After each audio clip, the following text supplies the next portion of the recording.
Welcome back to Raptors Today. I'm joined by what my producer, Jake LaRue, is calling the A-team for the alliteration, obviously, Akil Augustine and Amy Audibert. Glad to be joined with you guys today. We're going to put a disclaimer out here right now. We're not going to be talking about the roster changes yet. That's another episode coming in the future because we got to focus on the young bucks of this team. What happens in Vegas is not going to stay in Vegas with Akil Augustine and Amy Audibert reporting down there soon to come. But first things first, let's break down what we got. Let's take a look at the schedule. So the New York Knicks, Golden State Warriors, Houston Rockets, and Charlotte Hornets, they'll be all being played within the first week or so. The fifth game is to be determined still. That's by the league.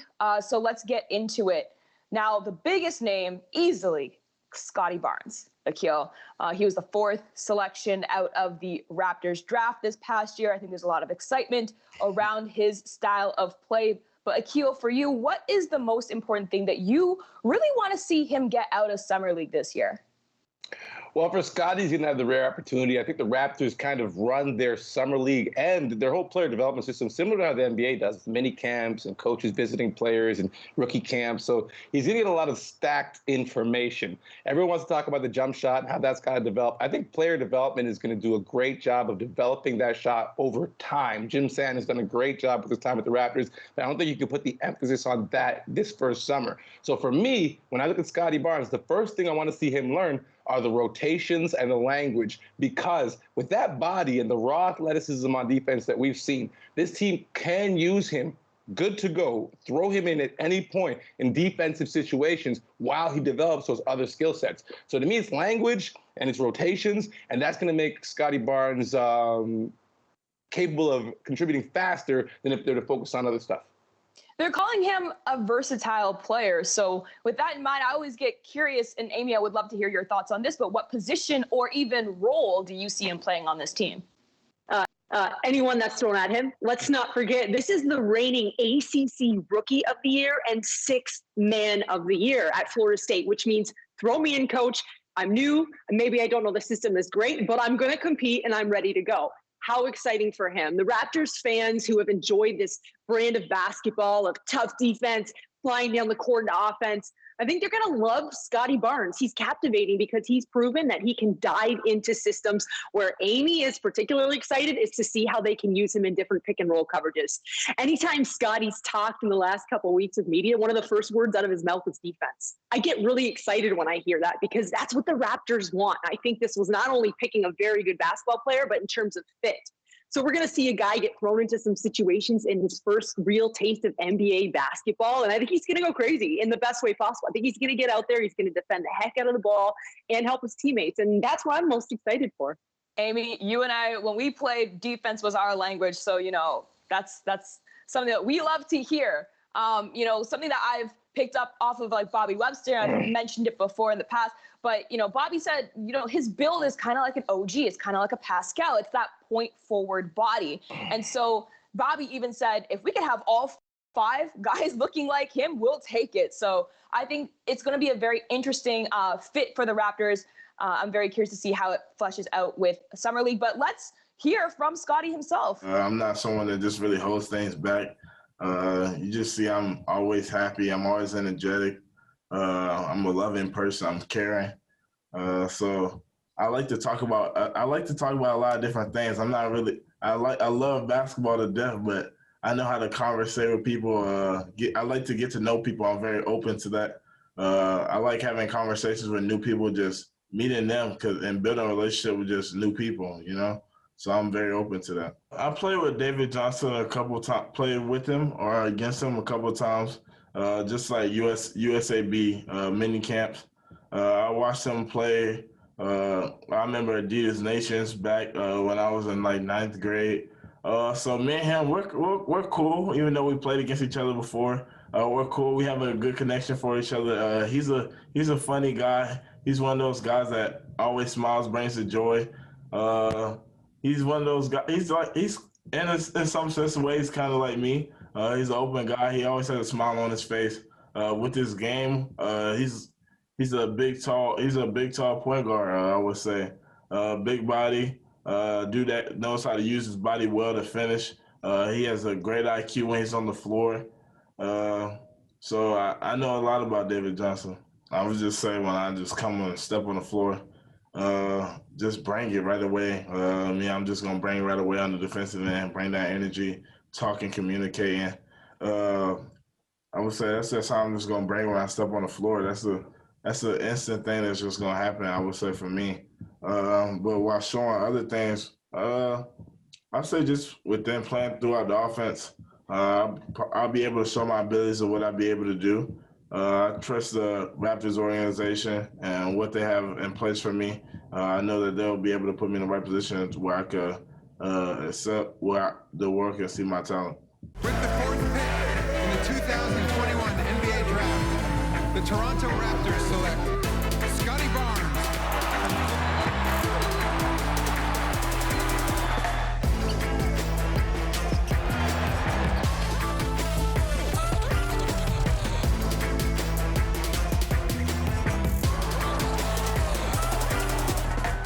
Welcome back to Raptors Today. We got to talk about our second round picks. Second round picks make me personally pretty excited, just knowing how the Raptors are with development and the 905 and everything, some stuff that we all have covered here on the show as well. So Akil, let's talk about Dalano Banton. He's a kid from Rexdale, long athletic guard. How excited are you to see him showing out for his city in this summer league? Shout out to the Rex one time. Showing out for his city is something he's done before. We actually recruited myself and Baidam Messiah Dalano to play for our Crown League basketball team a couple years back. And we saw him on a court with Akil Alexander-Walker, Shai Gilgeous-Alexander, and Dwayne Notice's little brother, Marcus Carr, who was one of the best guards in the ACC at the time. And these guys were deferring to him even then because of the rare skill set Dalano has. You look at Scottie Barnes, Dalano, same height. They're kind of like the opposite sides of the coin, though, because what Dalano has is the natural instinct. He knows where his teammates are. He can find, he can pass. He's got a right to left shake that gets low. He can lose guys, and he can get to the rim. His finishing needs a lot of work, which is something that Scottie can do, and Scottie's further along on the defensive wavelength. But here's the thing. I think if I'm in the Raptors player development department, I'm happy with how they play this out because it kind of simplifies the job because, one, they can rub off each other on the natural instincts, right? But two, playing that same position, they're going to look at a lot of the same tape and look at a lot of the same spots. So hopefully these two can work together and build as part of the future for the Toronto Raptors. But big up to Dalano. I'm so proud of the kid. It's good to see him have his day in the sunlight.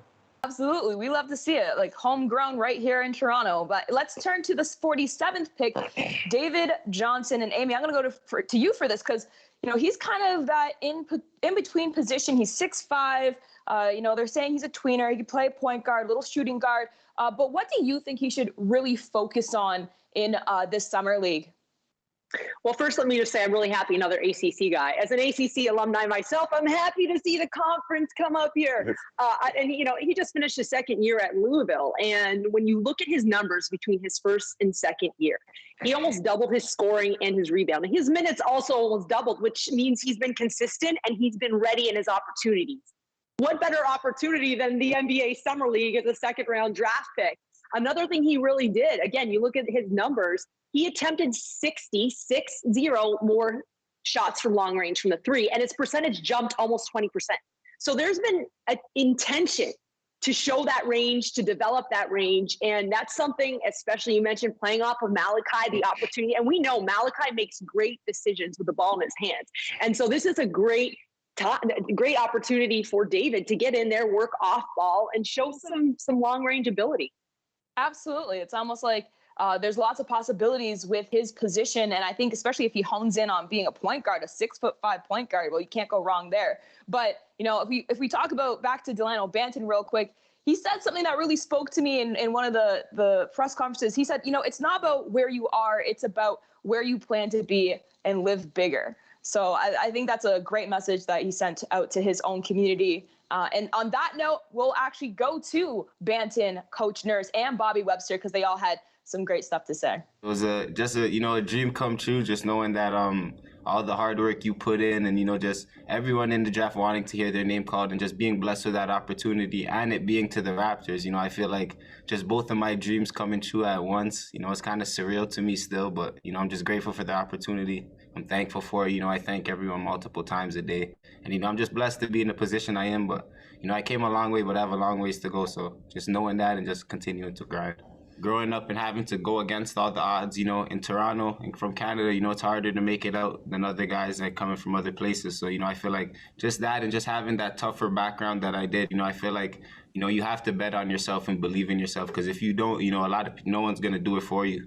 So, I learned that at an early age, and just to put my mind to something and keep going. And, when you feel like the sky's the limit for yourself, and, you feel like nobody can stop you. And if somebody can, it'll be you, and it'll be what you do to stop yourself. So I feel like just trusting in the work that I put in and that I've been putting in through this process and from the years before. So I feel like just all the work that I put in gives me the confidence, believe in myself and bet on myself. And, hopefully everything all pays off. I know a lot of people, and everybody knows it's like a tight-knit family growing up where I'm from. So I feel like just that alone, and just everybody being able to see me and know that, okay, coming to this gym and the same gyms that you're going to today could go a long way if you just keep your mind to it. So it's not about where you are, it's about where you plan to be, So that's kind of the things I try and stress to the kids in my neighborhood, and just don't live bigger than what you are. You might be in the situation than you are, but dream bigger, plan to live bigger. So that's what I always did. I knew where I wasn't where I wanted to be. So I feel like just having that motivation in yourself, everybody else could tell it for you, but you have to believe in yourself and believe it yourself. So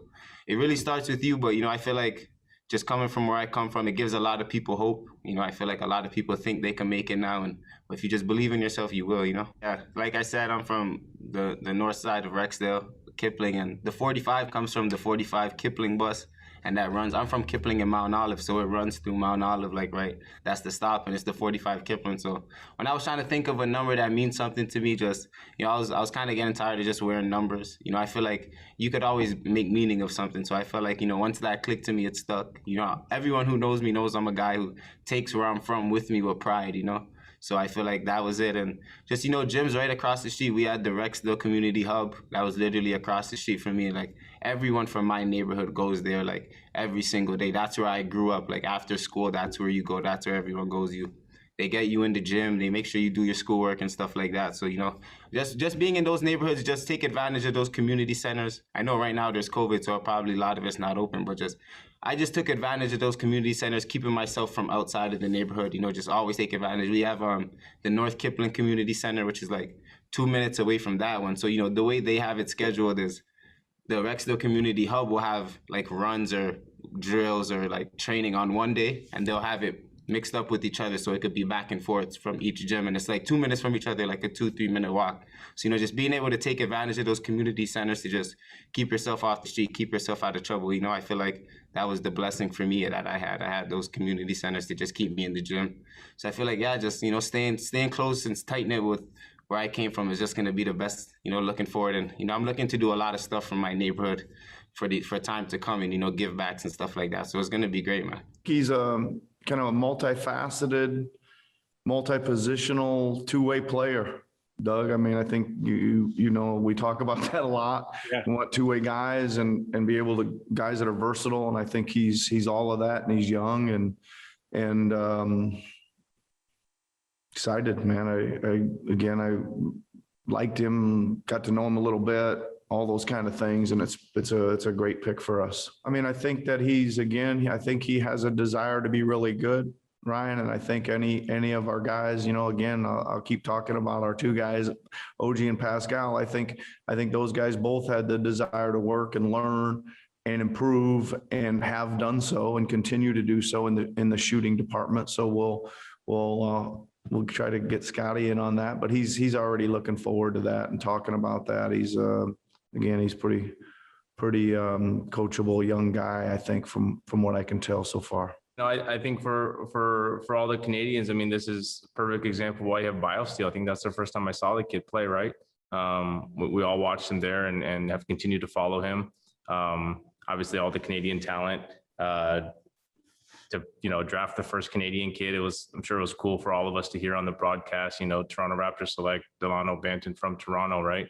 That'll probably go down for a while. But no, really talented, a bit of a roundabout way for him. And that's, never deterred us in the past. We think he's talented. We think he's big. He plays a little point guard. He sees the floor really well. He can rebound really well. He was invited to the G League camp this year in Chicago, didn't make it to the NBA camp, but maybe that, was a benefit to us. Local kid, I think Rexdale. So shout out to Rexdale. I'm sure they're all, really excited for him. And we'll see what he can do. I mean, we have summer league in a week. He needs to work on his body. He needs to get stronger. He needs to, continue his shooting and his skill development. But at his size and playmaking and rebounding, I think we feel like there's a profile of a kid that can make it. Welcome back to Raptors Today. We've talked about our number 4 selection, Scottie Barnes. We talked about our second round draft picks. Now it's time to talk about the guys that we've seen a little bit already from last season, but are going into the second season. We're calling them the sophomores. We're talking about Freddie Gillespie, Malachi Flynn, and Yuta Watanabe, of course. Let's talk about Malachi Flynn, Akil. We saw some glimpses of greatness, really, in his past season with the Raptors, but he, alongside these other guys, didn't get a summer league to really prove themselves or develop, really. So how important is it for Flynn to get this opportunity in summer league to show out? Yeah, Malachi might be the only person other than myself that was upset that, we weren't in Vegas last summer, because it would have been a huge opportunity for a lead guard. You talk about a guy who struggled at the rim around 50%, and Raptors backcourt is being small. You need to get those finishes. And we heard his head coach last year, Nick Nurse, call him out on even after his best game about the fact there was still room to improve. He wants to work on his ability to manage the ball in the key. So I expect to see him gnashing it out in Vegas, really controlling the ball in the paint. And that's the opportunity that you get with the ball in your hands as a lead guard in summer league. So that's what we should expect to see from Malachi Flynn. He's already earned the team's trust on defense. Shot came along later in the season. So now it's a matter of that ball control and putting other people in positions to win. I don't know, Kyle Lowry or somebody, right? Now, Amy, somebody that we saw last season, Freddie Gillespie, he was showing out his dance moves on the court when he got initiated with the Raptors, of course. But, he's came in and he contributed to the team. But how important is it for his summer league development this year and just getting those reps in Vegas? Well, I'm not going to lie. I hope we get more singing and dancing reps. I never have any problem with that. I'd love to see versatility. Miley was great, but let's see what else you got, Freddie. But really, let's talk about the rarity. We just talked about Malachi. How about Freddie? Haven't competed yet in the summer league. They already have decent NBA experience under there because of the depletion that the Raptors saw. Freddie, maybe the more intriguing guy on this roster in terms of what this means for him. Let's look at the last 8 months of his life. He goes undrafted out of Baylor.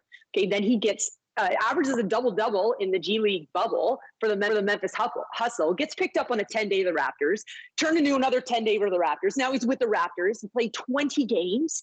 Now he's had some time to go home and process, because just thinking about that is overwhelming, right? So now he gets to return back on the court and say, whoa, what just happened? How can I really impact now? When you look at the 20 games he played with Toronto, he only averaged 4 field goal attempts a game, which I understand not his role to go in there and be the big scorer. But in the summer league, he's probably going to play some heavy minutes. He's probably going to be expected to touch the ball. But really, to me, what's the most, he's going to have to be a bit of a leader, which is different to do when you don't have the ball in your hands. It's different to do in a front court position. So I'm super just intrigued and curious to see what we know. Freddie's got some personality. Again, I hope we see some of that kind of stuff, but really just how he can be a leader in that position and take ownership for what he can do on the court, what he already showed us he can do in the NBA. Amy, I was waiting for you to use that L word, leadership, because I think people oftentimes don't think of big guys, big men as that type of role. But here's the thing is that when you're in the paint, you get the full court vision ahead of you. You can see everything that's going on defense, on offense. And so, Akil, what are you doing? No, talk, man. The back line has to talk. Exactly. I know. I was like, Akil, are you saying something about the big? This is the side you make when you want. Because that's Freddie's paint. Exactly. Anything. Well, anyway, but so we got to shift gears and talk about Utah Watanabe, because he was somebody who really, he didn't have a leadership role on the team, but he did come off the bench and gave that spark, that extra effort. And so, going into Summer League for him, his contract did get converted from a two-way to a full contract with the team this past year, and which we all know he earned that.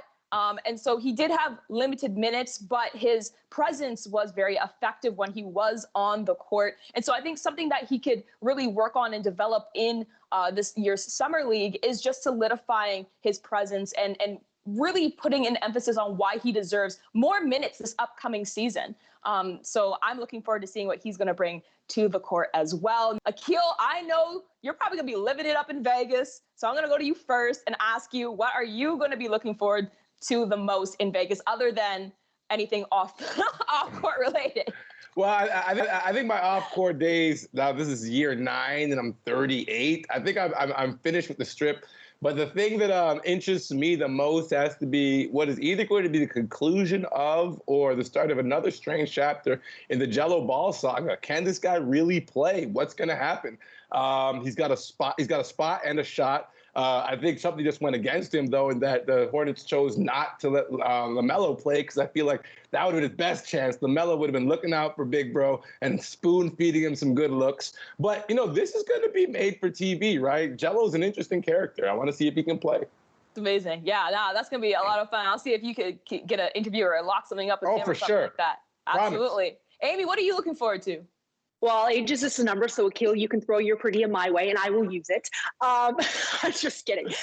Okay, I'm going to be a total basketball geek here. I'm actually so excited to be in the gym and watch Patrick Mutombo coach our team, because I was so intrigued and excited every time we got to talk to him this past season, as he's the head coach for the 905, when they were in the bubble remotely, right? We were up in Toronto. We love technology, but nothing beats sitting in a gym and watching a coach do his thing. I love the X's and O's, and we know he's fiery. We know he can command a locker room and single site tournament style.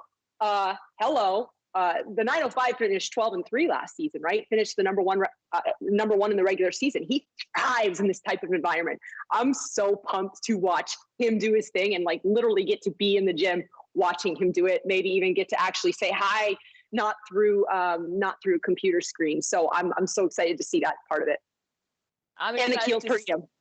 And Akil, exactly. And me. You haven't seen me since 905 season. Jeez. That's right. That's right. The girls must want the money. It's gonna be hot. I will be piggybacking you down the Strip at some point. Just kidding. Okay, well, it's going to be hot in Vegas, so I can't wait to see you guys come back all tanned up and everything. But, thank you guys for joining us here. Just a reminder, you could watch the first game on Sportsnet Sunday, August 8th on New York. You'll be facing. So thank you for watching Raptors Today Summer League Preview Show. We will catch you guys next time.